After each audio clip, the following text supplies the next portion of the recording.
तो अभी हम दिन में जो बात कर रहे थे कुंडलिनी को लेके, मेरे पास बहुत सारे प्रश्न आते रहते हैं कुंडलिनी को लेकर के। गुरुजी कुंडलिनी जगानी है, कुंडलिनी जगानी है, तो खैर उस पर अपने विचार होते हैं कि वो कैसे है क्या है, लेकिन आप भी बहुत स्थानों पर बहुत सारे साधुओं के पास जाते रहते हैं। लगभग भारत तो आप पूरा भ्रमण कर ही चुके हैं, कई सारे आश्रमों में आप गए हैं, आपका पॉडकास्ट भी देखा था मैंने, तो काफ़ी अच्छी जानकारी है आपको।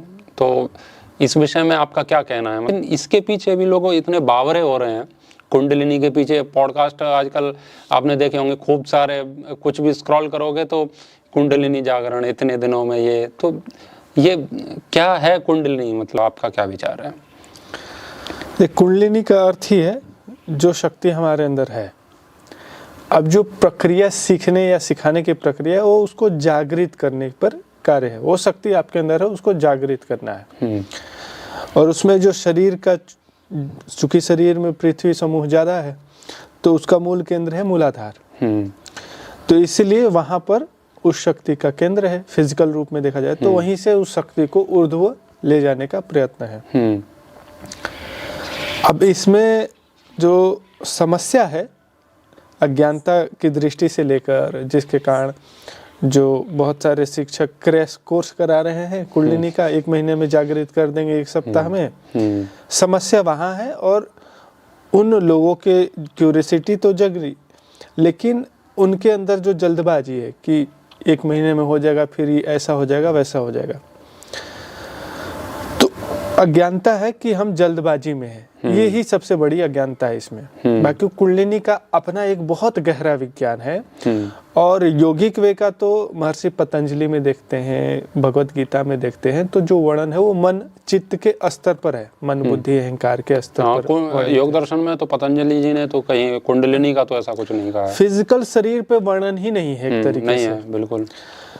तो हठ योग क्या करता है कि जो आंतरिक चीजें हैं उसको फिजिकल से रिलेट करके समझाता है। जैसे आधुनिक विज्ञान जो है, आप मन बुद्धि चित्त अहंकार, उसको फिजिकल पैमाना लेता है। जैसे हम कह रहे हैं कि इस प्रकार के विचार से हमारे अंदर यह चीजें होती हैं।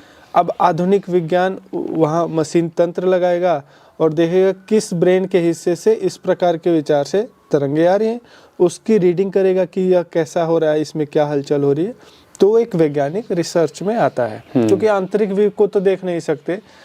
तो उसी प्रकार से हठ योग की जो प्रक्रिया है, इसमें मुख्य जो भूमिका थी घेरंड ऋषि की रही और गोरखनाथ जी की रही।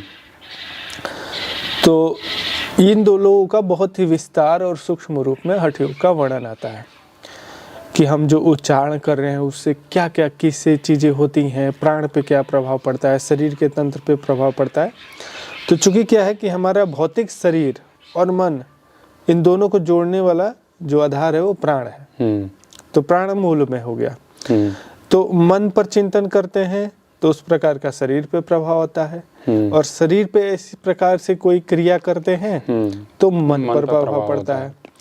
अब योग दर्शन पतंजलि में अलग अलग आसन का तो कहीं वर्णन ही नहीं है, बस सुखपूर्वक बैठने का है, स्थिर सुखम आसन। यही गीता में भी है, क्योंकि ऐसे सर। तो हठ योग में ऋषियों ने क्या किया कि हम इस पोजीशन में रहते हैं तो यह चीजें एक्टिव होती है, तो हमारे अंदर स्थिरता इस प्रकार की बढ़ती है।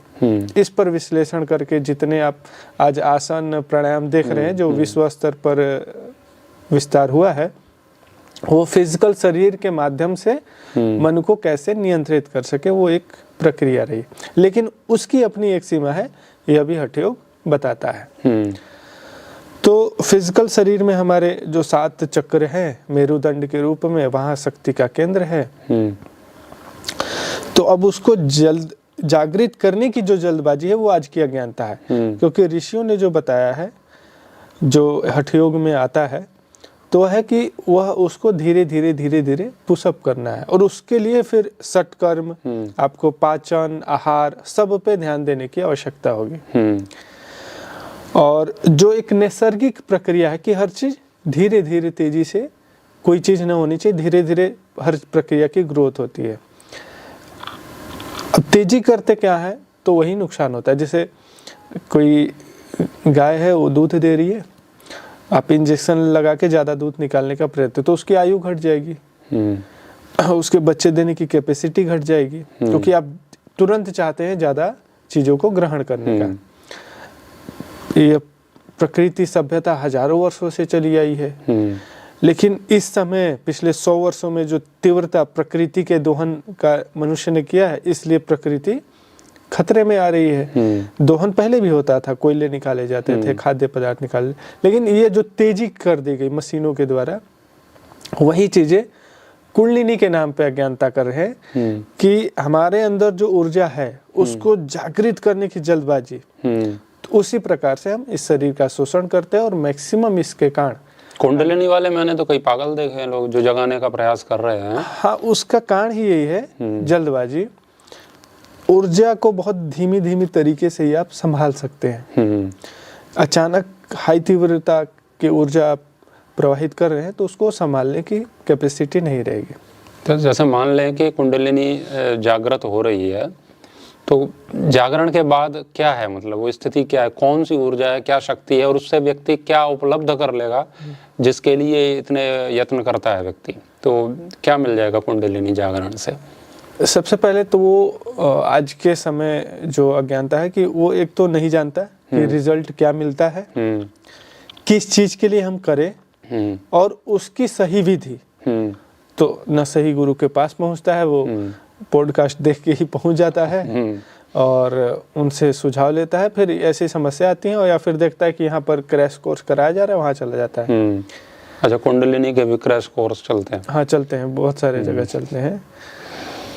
तो वहाँ पर इसीलिए हो रही है कि अब देखिए, कुंडलिनी जो है, मैक्सिमम लोग जो नहीं जानते, आप अज्ञानता में ही आप कुंडलिनी पे कार्य कर रहे हैं डेली।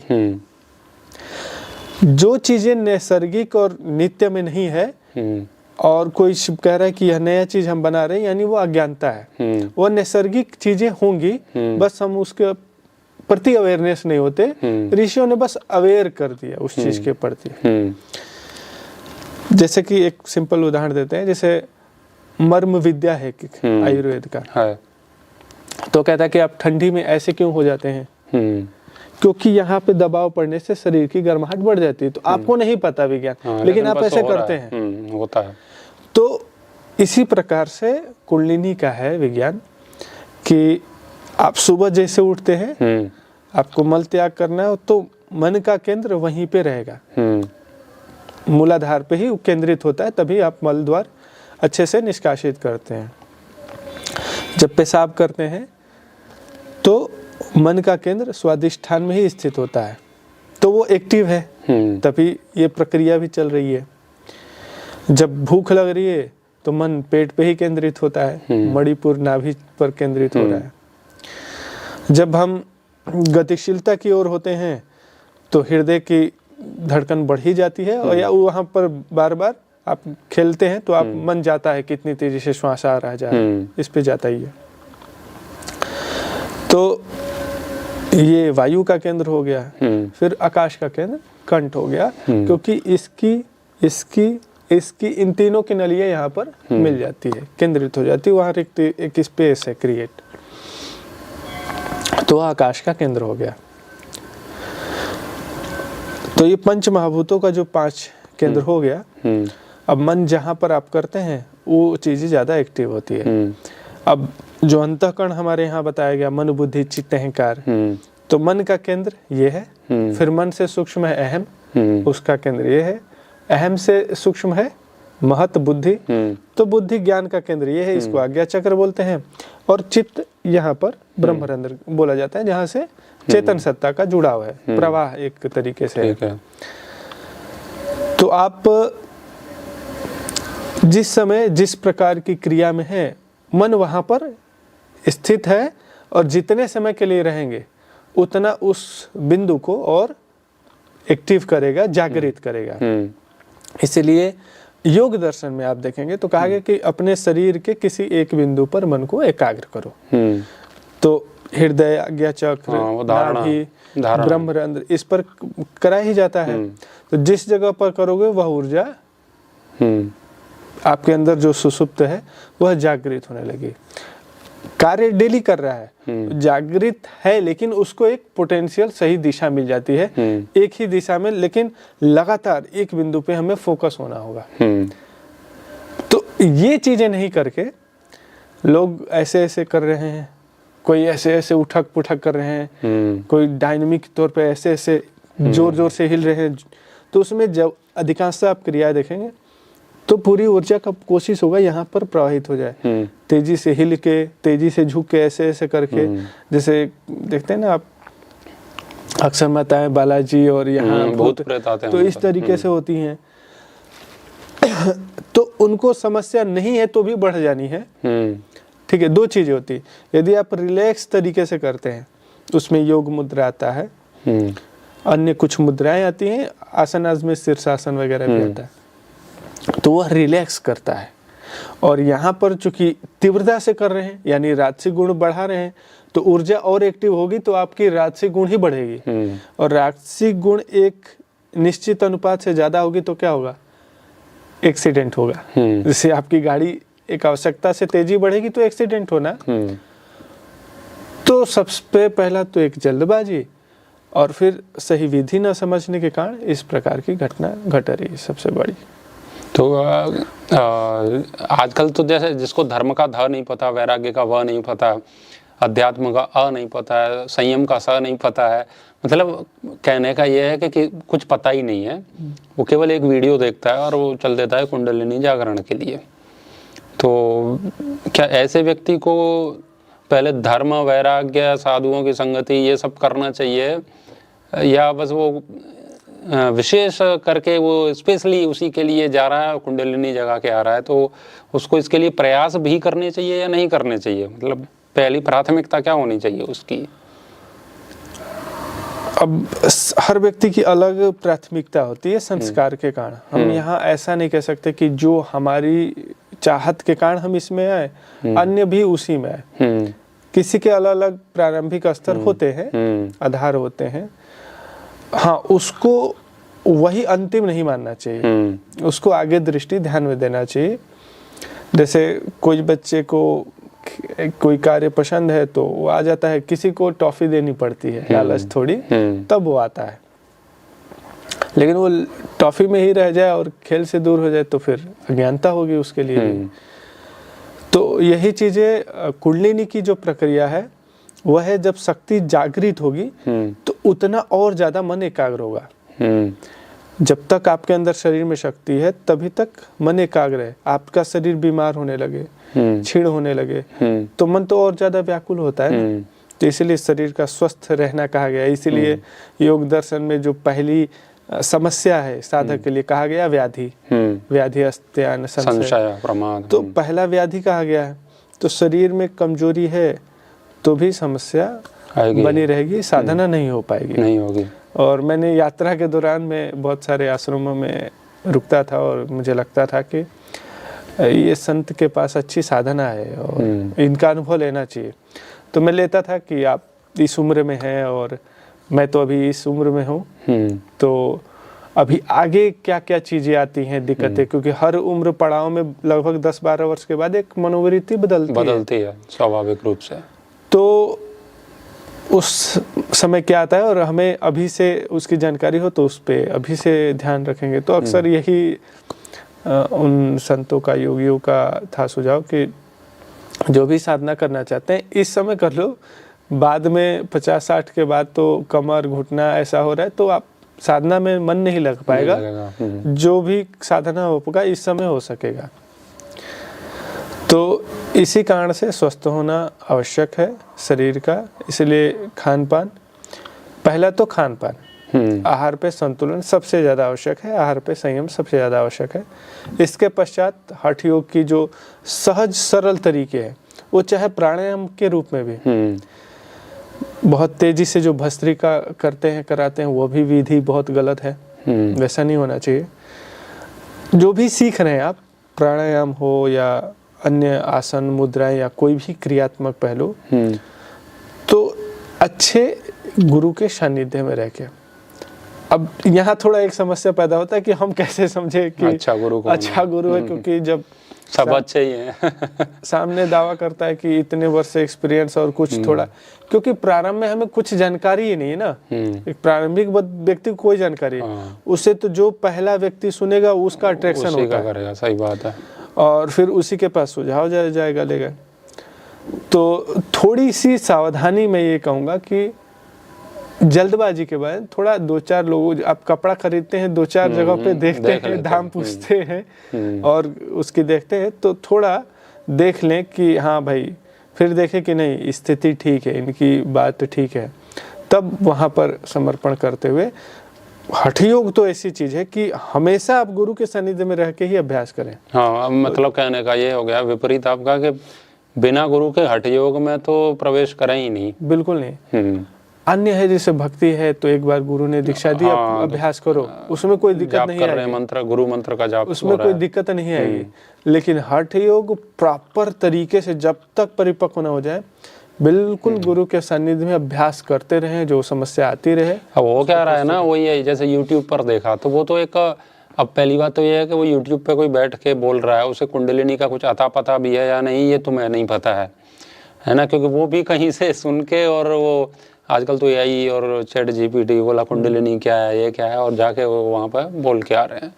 तो पहली बात तो ये है कि वो भी ठीक बता रहे हैं या नहीं, उसमें ही संशय होता है, तो वही ठीक नहीं है।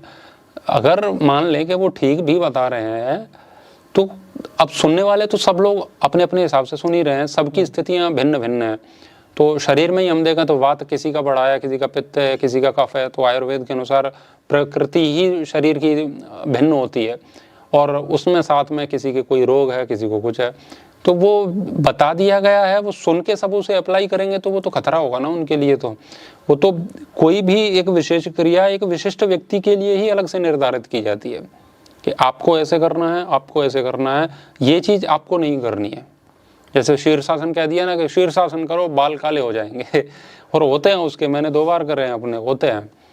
लेकिन किसी को भी बोल दोगे कि वो शीर्षासन करो तो गलत होगा ना, क्योंकि किसी का कफ बढ़ा हुआ है तो उसको समस्या होनी ही होनी है, वो तो बिल्कुल अनिवार्य रूप से।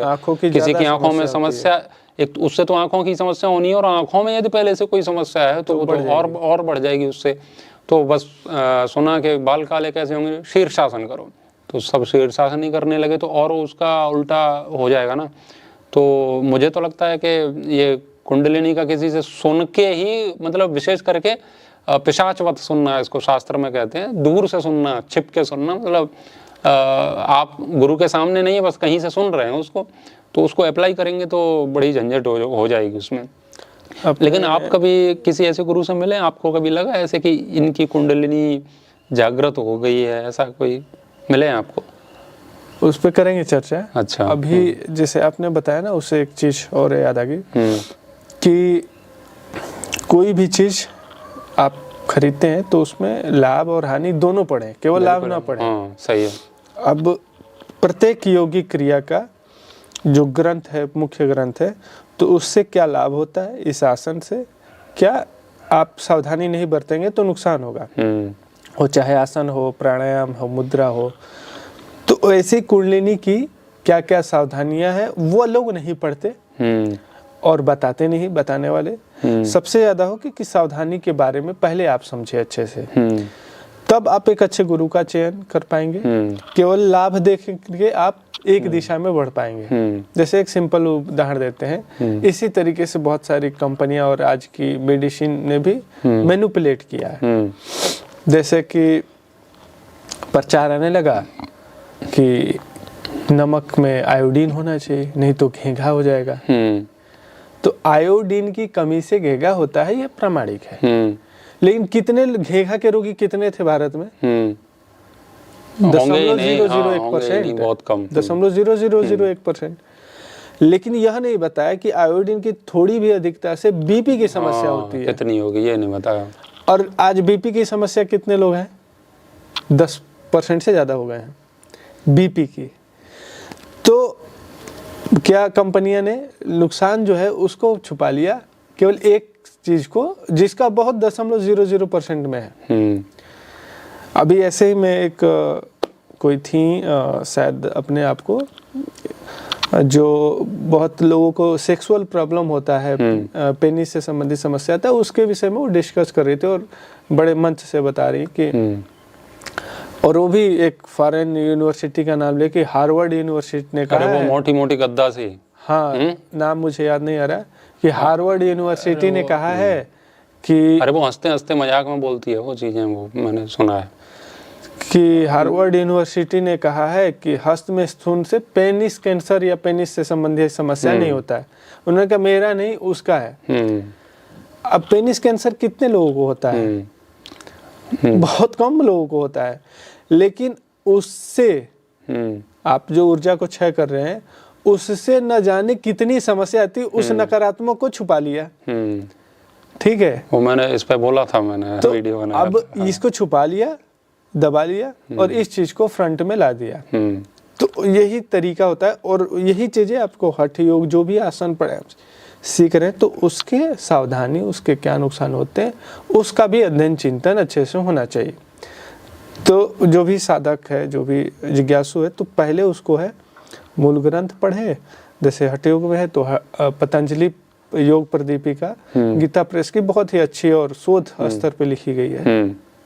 मतलब उसके लिखने के प्रवास से समझ में आता है कि कोई योगाभ्यासी नहीं लिखा है, तो उसको पढ़ने से बहुत सारे लोगों का कॉन्सेप्ट क्लियर हो सकता है। वैसे उसमें तो जैसे हठ योग की कहें तो वो तो शब्द ही उसका हठ योग है ना, तो वस्तुतः वो सीधे सीधे ऐसे जो आर्ष शास्त्र जिसमें जैसे हम कहते हैं वो उसमें तो जो प्राणायाम की विधि जो पतंजलि जी ने दी है वही होता है, ध्यान की प्रक्रिया जो अष्टांग योग है उसमें तो ये है नहीं, तो इसमें इतना रिस्क भी नहीं है। हठ योग में रिस्क बहुत ज़्यादा है ना। हाँ, कोई संभाल ही नहीं पाता है स्वयं को, ऐसे ऐसे प्रयोग करने बैठ जाते हैं कि वो बहुत ही ज़्यादा समस्याएं हो जाती हैं उनको। वो है कि सही विधि परंपरा से नहीं कर रहे हैं। अब जो महाअवतार बाबा जी की परंपरा है क्रिया योग, वो हठ योग का हिस्सा है। उसमें आसन, मुद्रा, प्राणायाम सभी चीजें हैं, लेकिन बहुत ही संतुलित स्थिरता, क्योंकि वो स्वयं ऐसे सिद्ध योगी रहे और उस ज्ञान परंपरा से बहुत सारे लोग लाभ हुए, तो अब वो एक परंपरागत थी। अभी नए नए जो टेक्निक्स के नाम पे किए जा रहे हैं, कुछ जगहों पे तो मैं देखता हूँ कि यदि आप थोड़े मानसिक समस्याओं से, जो इस समय आम बात हो रही है कि मानसिक समस्याओं से परेशान है, तो उस समय आप कुछ थोड़े ऐसे जो तीव्र प्रक्रिया कराए जाते हैं तो उसको रिलैक्स मिलता है। ठीक है, थोड़े समय के लिए मिलेगा और थोड़ा समय करें तो ही ठीक है, क्योंकि अब लगातार करेंगे तो समस्या बढ़ जाएगी। थोड़े समय के लिए स्थिर मिल गया, क्योंकि जो प्राकृतिक नेचुरल प्रक्रिया है परंपरागत, उससे थोड़ा हिल देने में समय लगेगा। जैसे एक उदाहरण मैं देता हूँ, मैं आपको सर दर्द में कुछ समस्याएं हो रही हैं, ठीक है, तो मैं एक नेचुरल औषधि का उपयोग करूँ या कुछ ऐसा थोड़ा हाथ से मसाज की प्रक्रिया कर दूं, तो औषधि के अपेक्षा हाथ से मसाज तेजी से लाभ देते, क्योंकि हमने गतिशीलता उसकी बढ़ा दी, रक्त की बढ़ा दी, तो इसीलिए तीव्रता से करता है। आप उसमें तेज तेज से गाए, चिल्लाए, ऐसे झूमे और तेजी से राहत मिलेगी आपको। तो वह उतना ही करना है, ऐसा नहीं कि उसका घंटों अभ्यास करना है, 5-10 मिनट कर लिया बस रिलैक्स के लिए। तो रिलैक्स की दृष्टि से जो कुछ आज थोड़ा आधुनिक तीव्र टेक्निक अपनाया जा रहा है, तो उतना ही करें।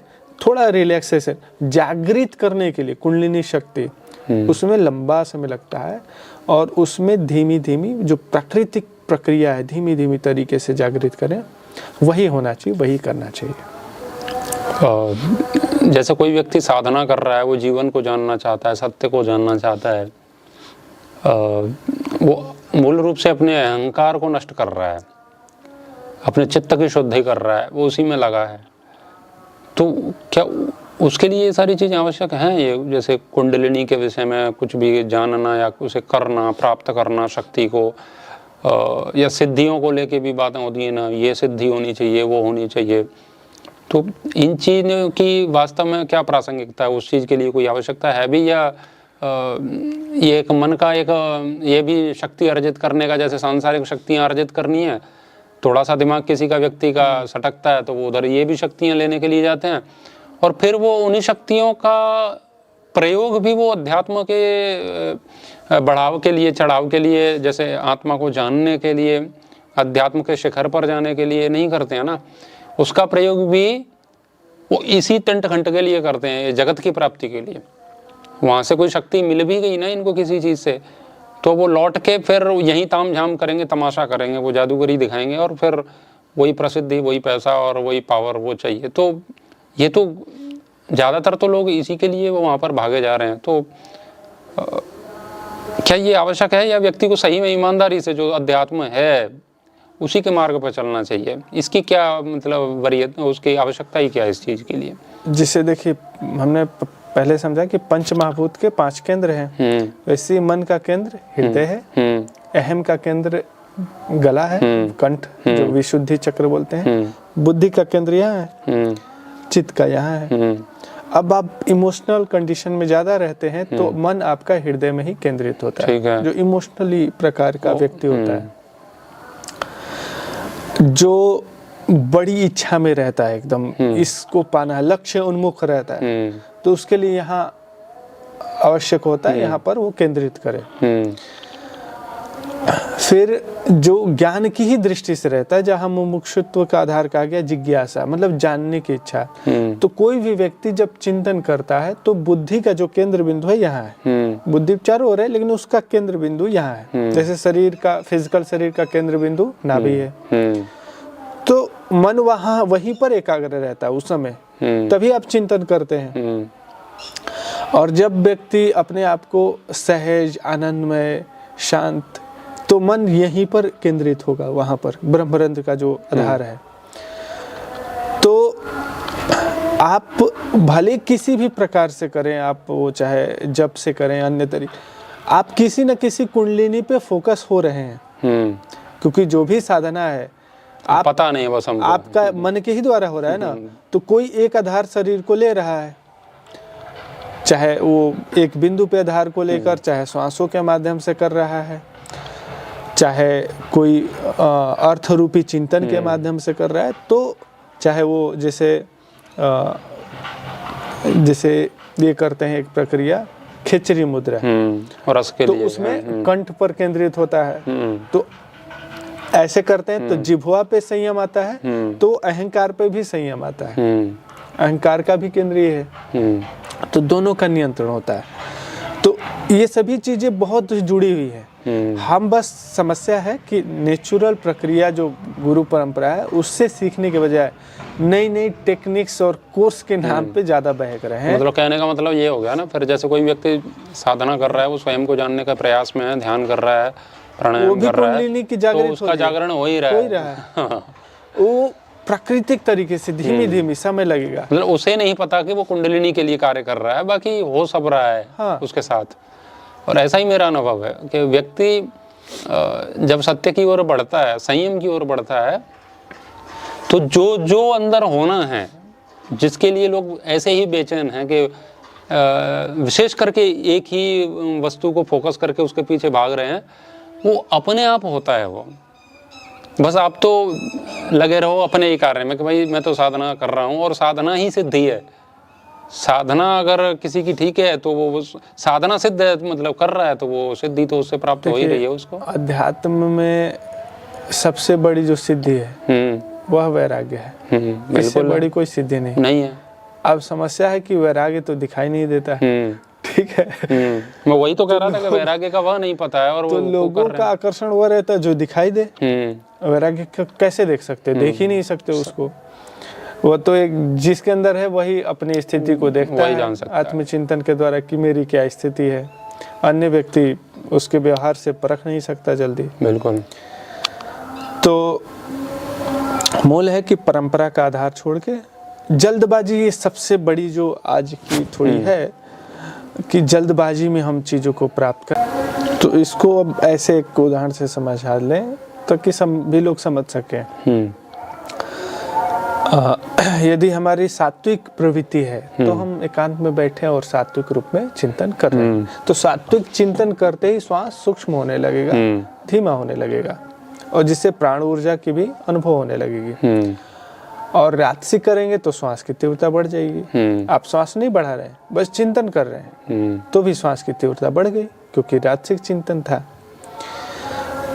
तो अब या तो सात्विक चिंतन केवल बैठ के करें, कोई प्रभु नाम स्मरण लीला के रूप में, तो भी श्वास प्राणायाम पे कार्य हो रहा है, या फिर फिजिकल प्राणायाम जैसे अनुलोम विलोम करते हैं, कपालभाति करते हैं, भ्रामरी करते हैं। तो फिजिकल के द्वारा या तो हम श्वास को सूक्ष्म करेंगे, तो श्वास जितना सूक्ष्म स्थिर होगा, मन में जो बुद्धि में विचार है वो सात्विक स्वयं आने लगेगा।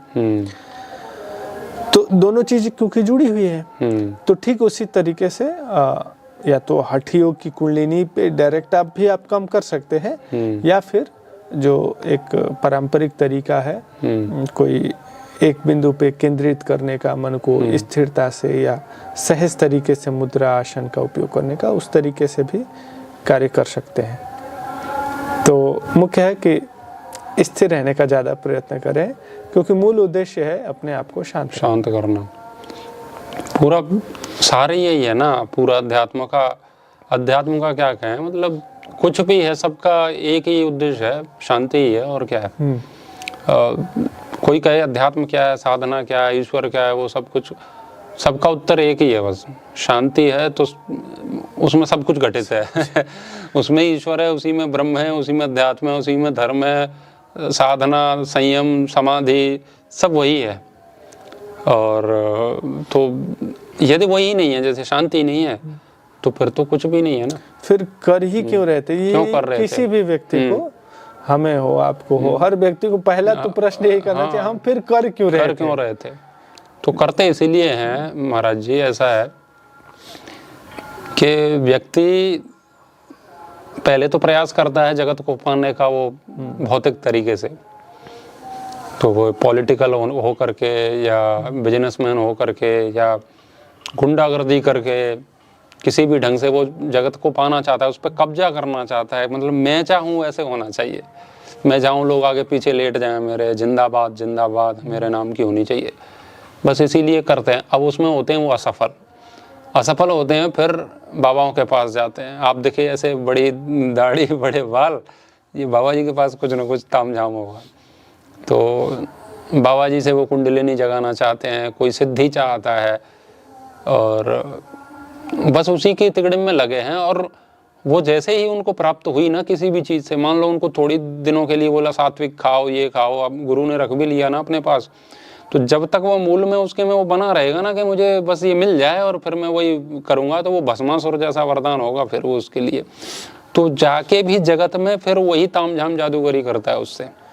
तो जो सिद्धियाँ होती है ना, हाँ, मैंने जो तो मैं ये जो कह रहा हूँ उसका ये था कि वो जगत में जाके जो नाच कर रहा है ना जादूगरी, तो बस वो उसे जादूगरी से ही शांति का भ्रम है कि मैं ऐसा करूँगा तो मुझे बड़ा अच्छा लगेगा, तो अहंकार की तृप्ति है, तो शांति है ही नहीं, तो वो कर ही नहीं रहा था शांति के लिए। आपने कहा ना वो कर क्यों रहा है, तो वो वास्तव में बस वो ऐसे ही भ्रम में कर रहा है, उसे खुद नहीं पता है कि वो क्या कर रहा है। और ऐसा तो प्रारंभ मतलब होता ही है कि लोग कर रहे हैं चीज़ों को और नहीं पता है लोगों को वो क्यों कर रहे हैं, और वो केवल साधना में ही नहीं है, वो हर जगह ही है। मैंने जो पुस्तक आपको दिया ही धैर्य का, तो उसमें जो लोभ का अध्याय है, तो उसमें मैंने यही जिक्र किया है लोभ में कि अभी तक जितने विकृति हैं, काम, क्रोध, मोह, ईर्ष्या, भय, अहंकार, तो इसको शांत किया जा सकता है, लेकिन लोभ को शांत नहीं कर सकते हैं। इसमें उदाहरण भी दिए थे हमने कि भगवान बुद्ध आत्मज्ञानी पुरुष, शांत, हजारों लाखों लोग जुड़ रहे हैं, बड़े बड़े राजा जुड़ रहे हैं और अपने आप को शांत कर रहे हैं, लेकिन उनका ही चचेरा भाई देवदत्त, उसका उद्देश्य था सिद्धि पाके फिर इनको मार के इनके मठाधीश बन जाना, राजा ही रहे, राजा तो इस समय तुच्छ है, ये जो पद है बुद्ध का, इस पे कब्जा कर लेंगे, फिर हमारी वाहवाही होगी। तो आप समझिए इतने महात्मा बुद्ध के निकट रहते हुए साधना भी कर रहा है, वहाँ सेवा भी कर रहा है, और अच्छी तीव्रता थी उसके अंदर, संकल्प तो था ही, तो सिद्धि भी कुछ उसके अंदर आई, लेकिन लोभ नहीं गया। तो बहुत सारे हम लोगों को देखते भी हैं और उस चीज़ का वर्णन भी किया कि कई व्यक्ति दिख रहा है कि सेवा कर रहा है, महात्मा है, अच्छा सेवा कर रहा है, लेकिन उसके अंदर लोभ छिपा था, तो उस सेवा का भी फल नहीं मिलेगा, बल्कि वो गद्दी छीनने के लिए गुरु का कर रहा था। जैसे कि यह हम देखते हैं डेरा सच्चा सौदा राम रहीम के जो गुरु थे, वो बहुत एक सिद्ध पुरुष थे, सेवा करता था, उन्होंने समझा चलो सेवा, लेकिन अंदर तो लोभ छिपा था। तो जो लोभ है ना, वो साधना से भी नहीं खत्म कर सकते, न सेवा से खत्म कर सकते हो आप, न शास्त्र अध्ययन से, बल्कि और तो बढ़ जाएगा। शास्त्र अध्ययन के बाद और बाँचेगा, उसको विद्वता के अहंकार में बहुत सारे लोग बाँच भी रहे हैं। बिल्कुल। लोभ को बस एक ही तरीका है खत्म करने का, वह है स्वाध्याय, आत्मचिंतन। जब तक व्यक्ति स्वयं का चिंतन करके इसको नहीं दूर करेगा, तब तक कोई साधना, सेवा, शास्त्र अध्ययन नहीं दूर कर सकता। आप ही स्वयं इससे बाहर निकलोगे। हाँ, काम क्रोध की तीव्रता है, वो अन्य कुछ योगी क्रिया है, उससे स्थिर कर सकते हैं, शांत कर सकते हैं। भय को दूर करने के लिए साधना है, मोह को दूर करने के लिए वेदांत सांख्य का दर्शन है, जो कि गीता उसी का आधार है मोह को दूर करने का। लेकिन लोभ को आप देख सकते हैं ऐतिहासिक तरीके से, असुर बहुत ज़्यादा साधना तपस्या करते ही थे, लेकिन उनका और बढ़ता था। तो मूल है कि लोभ, इसीलिए इस साधना मार्ग पे, अध्यात्म मार्ग पे उसी को दीक्षा दी जाती थी, या उसी को मार्गदर्शन दिया जाता है, या वही योग्य है उस मार्ग पे चलने के लिए, जो लोभ को कम से कम बाहर छोड़ के आया कि हमें भौतिक समृद्धि, इन लालच के लिए नहीं करना है, हमें बस स्थिरता चाहिए, शांति चाहिए। और आपके अंदर स्थिरता है ना, तो ये सब कुछ प्राप्त कर सकते हैं। बिल्कुल। लेकिन वही चीज है, और फिर वो भी है ना, यदि स्थिरता ही है और शांति है ही, आवश्यकता क्या है किसी भी चीज की प्राप्ति की? यदि आध्यात्मिक उद्देश्य है तो फिर वो आवश्यकता ही नहीं है ना, बेकार लगेगा। हाँ? अब मुझे कोई सिद्धि दे, जैसे ऐसे कि मैं वरदान में देता हूँ, यद्यपि ऐसे मिलती नहीं है, पर मान लेते हैं थोड़ा, तो क्या करेंगे उस चीज का? जैसे कोई जल पे चलने की सिद्धि है, तो मैं तो कोई ऐसे क्षेत्र में हूँ ही नहीं कि जहाँ मुझे बड़ी समस्या हो रही है, रोज नदी पार करने के लिए बड़ी झंझट है, सरकार सुन नहीं रही है, पुल नहीं है, तो मैं क्या करूँगा उसका? और आज के समय में तो आवश्यकता नहीं है ना, वैसे भी जहाँ जा रहे हो वहाँ पर पुल हैं, रेलवे तो निकल ही रही है, रेल तो निकल ही रही है, तो आप उसमें बैठे हैं तो ब्रिज से पार हो ही रहे हैं। हवाई जहाज से जा रहे हैं तो फिर कोई मतलब ही नहीं बनता उस चीज़ का। हाईवे से जा रहे हैं तो पुल है, तो कहाँ आप ऐसे नदियों में फंसे हुए हैं। पहले जो सिद्धियाँ होती थी वो अरण्य में योगी जन कर रहे हैं तपस्या, और वो उनको पता चला, वो दिशा से चलते थे पहले लोग, ऐसे नाम भी नहीं बोला पूर्व दिशा में एक साधु मिलेंगे। अब दिशा तो पूर्व दिशा में तो विस्तार है पूरा, पता नहीं कौन मिलेंगे, तो बस दिशा से ही चल दिए। नदी मिल गई तो वो है कि सिद्धि मिल गई किसी गुरु से तो वो काम आएगी, फिर तो आप कहीं से भी किसी भी नदी से आप ऐसे पार कर सकते हैं। तो अब उस चीज़ की क्या आवश्यकता है मुझे, मतलब क्या ही होगा उससे? तो और जल की सिद्धि का कार्य मात्र इतना ही है कि बस आप जल पे चल सकते हैं, उससे ज़्यादा कुछ कर सकते हैं क्या? जल की सिद्धि, जल पे चलने वाली सिद्धि प्राप्ति के बाद क्या मैं अपने शरीर को ठीक कर सकता हूँ या मन को ठीक कर सकता हूँ? नहीं कर सकता। केवल जल पे चल सकते हैं, तो आवश्यकता ही नहीं है उन चीज़ों की। ऐसे बहुत सारे आते हैं लोग ऐसे सिद्धि थोड़ा कुछ है। अध्यात्म तो महाराज जी बिल्कुल सीधा और सरल है, और उसमें कोई टेढ़ा मेढ़ा है नहीं। ये जितनी भी बातें हैं, मतलब ये बहुत कुछ चलता है ना साधना के नाम पे, बहुत कुछ, ऐसा कुछ है ही नहीं। एक ही चीज़ है, चित्त की मलिनता को दूर करने के लिए राग द्वेष और मोह आदि जो शास्त्र कहता है, उसको बैठ के उसी को मिटाओ। जो जिसे रियल अध्यात्म कहते हैं ना, वास्तविक जो है वो तो वही है। हाँ, ये चीज़ है कि अन्य जो बातें की जा रही हैं वो होंगी तो उनसे कुछ शक्तियाँ प्राप्त होंगी, तो ठीक है, उनका उपयोग कोई कैसे करता है। व्यापक समझ थोड़ा नहीं है, यदि उसमें भी व्यापक समझ बना ले तो इस प्रकार की लालसा नहीं उठेगी। ऐसे बहुत सारे जब ऐसे आते हैं कि आपको कोई सिद्धि है या हमें कुछ ऐसी सिखा सकते हैं सिद्धि का, तो सबसे पहले सिद्धि के भी बारे में क्या जाने, सिद्धि मतलब क्या है? सिद्धि का मतलब है शक्ति। अब है कि इस प्रकृति ने सबको सिद्धि दे रखी है, सबके पास शक्ति है। आप जिस विषय पर जिस क्षेत्र में काम करें वैसी शक्ति आ जाएगी। अब कोई भी साधु ही है, अच्छे हैं, और मान लीजिए कोई कह रहा है कि मैं बहुत बड़ा सिद्ध हूँ, एक आध्यात्मिक संत तो नहीं कहता, वो तो सहज हो जाता है एकदम। लेकिन जो ऐसा कह रहा है, तो क्या वह अपने अन्न की, वस्त्र की व्यवस्था स्वयं से कर रहा है? समाज कर रहा है, समाज ही करता है। तो अन्न की शक्ति किसान के पास है। मतलब भूखे को भोजन खिलाने से बड़ी शक्ति क्या होगी? वो किसान के पास है। तो वो अपनी शक्ति नहीं देख रहा है। अध्यात्म का अर्थ ही अपने आप को जानना। तो आपके पास अन्न की शक्ति, आप इतने लोगों की क्षुधापूर्ति कर सकते हैं, एक साधु की भी कर सकते हैं। तो आप अपनी शक्ति को क्यों नहीं देख रहे हैं? आप दूसरी क्यों देख रहे हैं? जैसे होता है ना, हमारे घर में सब कुछ है लेकिन पड़ोस के घर में कुछ ज्यादा है तो उसको देख रहे हैं। यहाँ भी वैसा ही है। आपके पास धन की शक्ति है, आप दूसरे को ठंडे में बचाने के लिए वस्त्र दे सकते हैं। सोने के संदूक पर बैठ के व्यक्ति भिक्षा मांग रहा है। आप ठंडे से बचाने के लिए लाखों लोगों को वस्त्र देकर कर सकते, इतनी शक्ति है आपके पास। इससे बड़ी, क्योंकि यह आवश्यक है ना। इसके बिना जीवन संभव नहीं है। जल पे ना चले तो उसके बिना तो संभव है, लेकिन इसके बिना तो संभव नहीं है। तो है कि हर व्यक्ति के पास शक्ति है, वो अपने अंदर नहीं देख रहा है कि हमारे पास क्या शक्ति है। वो हनुमान जी की तरह भूला हुआ है। तो उसको थोड़ा याद कराना पड़ता है, तुम्हारे पास शक्ति है, प्रकृति ने किसी से वो नहीं। जिस चीज पे ज्यादा काम करोगे वो शक्ति आपको मिल जाएगी। उनका यदि सदुपयोग करोगे तो तुम्हें शांति मिलेगी, दुरुपयोग करोगे तो अगली अशांति के द्वार पर पहुंचोगे। बिल्कुल। मूलतः तो जैसे कहें कि व्यक्ति को बाह्य किसी शक्ति की आवश्यकता उतनी है ही नहीं, आंतरिक शक्ति की आवश्यकता है।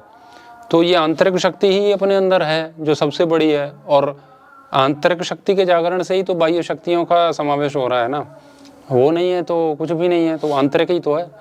तो व्यक्ति उसको स्रोत को समझता नहीं है, फिर वो अंदर तो स्रोत बह रहा है शक्ति का, उससे उसको कोई मतलब नहीं है। वो तो एक एक बूंद के लिए मुंह फाड़ रहा है बाहर, और अंदर पूरा स्रोत है। जैसे भट्ट योग में रहा था ना चर्चा की, भाई बुद्धि वाला चिंतन वाला यहाँ एकाग्र होता है, तो उसने उस चिंतन के द्वारा नाव बनाया, जहाज बनाया, उड़ना था तो बौद्धिक शक्ति का इस्तेमाल तो किया ना किसी ने।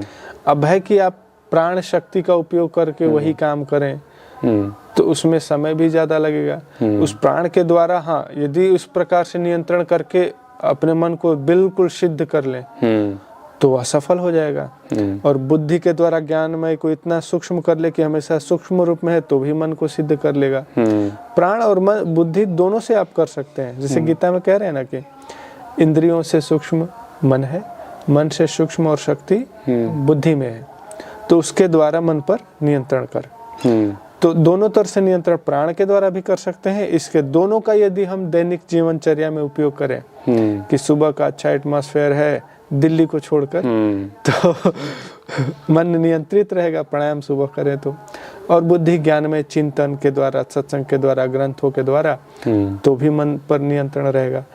तो मन केंद्र है, दोनों तरीके से काम करना चाहिए। उसमें फिजिकल शक्ति आ रही है तो उसमें जो बार बार कहा गया कि क्षणभंगुर इस स्वभाव को, इस स्थिति को देखो, वही अवस्था इससे बचा सकती है। मैं जो कह रहा था कि जो कुंडलिनी जागरण की जो बात करते हैं जो गुरु, बहुत सारे लोग और हठ योग में भी बहुत लगे हैं। आपको कहीं ऐसे मिले जो आपको देख के लगा हो कि हाँ यहाँ कुछ है वो चीज़ जिससे बोला जा रहा है या बताया जा रहा है, विशेषकर कुंडलिनी को लेकर के? हाँ, मतलब देखिए, एज ए कुंडलिनी की दृष्टि से नहीं देखते, क्योंकि कुंडलिनी का परिणाम भी वह अंतिम वही चीजें उसमें हाँ, दी गई है। ठीक है। तो इस प्रकार के संतों के, कई संतों के दर्शन हुए हमारे यात्रा के दौरान। और फिर जो बस दर्शन से वो चीजें, जो ऐसे संतों के बस दर्शन देखने से जो चीजें समझ में आई, वो न कोई ग्रंथ से समझ में आता, न एकांत साधना से केवल समझ में। तो वो ऐसे संतों के दर्शन से, चूंकि आपके अंदर प्यास भी होने चाहिए, नहीं तो ऐसे संत के पास भी जाके लोग नौकरी नहीं लग रही है, शादी नहीं हो रहा है, यही करते हैं। नहीं, इसमें तो ऐसा है ना, यदि जिज्ञासा है ही नहीं, प्यास नहीं है, संत का दर्शन होगा ही नहीं। वो दर्शन कहाँ कर रहा है? जैसे मान लो जैसे हम असली संत कह रहे हैं, वो उसका दर्शन कर कब रहा है? वो साधुनाम दर्शनम पुण्यम तीर्थभूता ये साधव, है ना? मतलब किसी के संतत्व का दर्शन करना संत का दर्शन है ना। उसकी क्या गजब की पिंडी है, कितना लंबा चौड़ा है संत, और भभूत रमय है और कमंडल है हाथ में, ये कौन सा संतत्व है? ये संतत्व थोड़ी, वो तो हृदय संत है ना। संत होता है हृदय, तो मतलब हृदय है वो है संत। तो बाकी तो बाहर से तो वो कालने में था ही, है ना, कर सकता है, कोई भी कर सकता है। इसमें क्या है? जैसे दाढ़ी है तो ये कोई संतत्व की निशानी थोड़ी है। ये तो बस कटाओ मत दाढ़ी को, ऑटोमेटिकली आप संत बन जाओगे अगर इससे ही बनते हैं तो वो साधु को देख के भी लौट ही आएगा वो व्यक्ति, क्योंकि उसमें संतत्व देख नहीं रहा। यदि वास्तव में कोई साधु है, उसके पास चला भी गया व्यक्ति, तो वही वाली बात है, आपने कहा नौकरी मांगेगा, ब्याह मांगेगा, बस स्वास्थ्य मांगेगा, या ऐसी सारी चीजें मांगेगा, तो अंदर प्यास होगी नहीं, तब तक साधु का दर्शन होगा ही नहीं।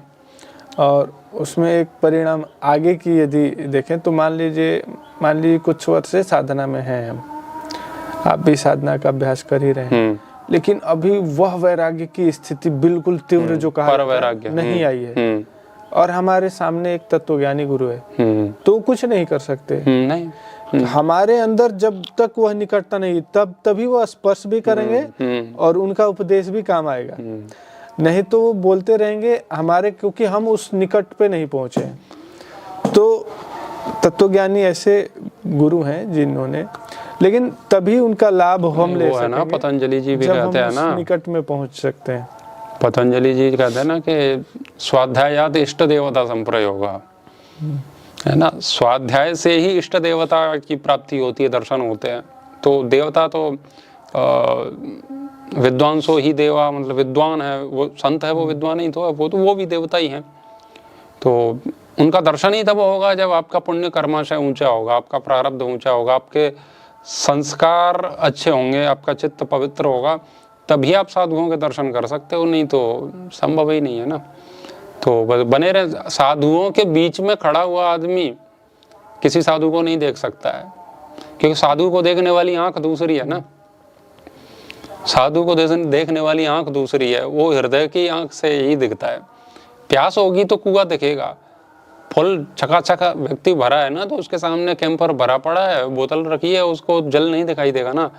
उसको कोई और चीज की भूख लगी है, वो चीज उसको दिखाई देगी। तो जिसकी प्यास है उसको वो चीज दिखती है।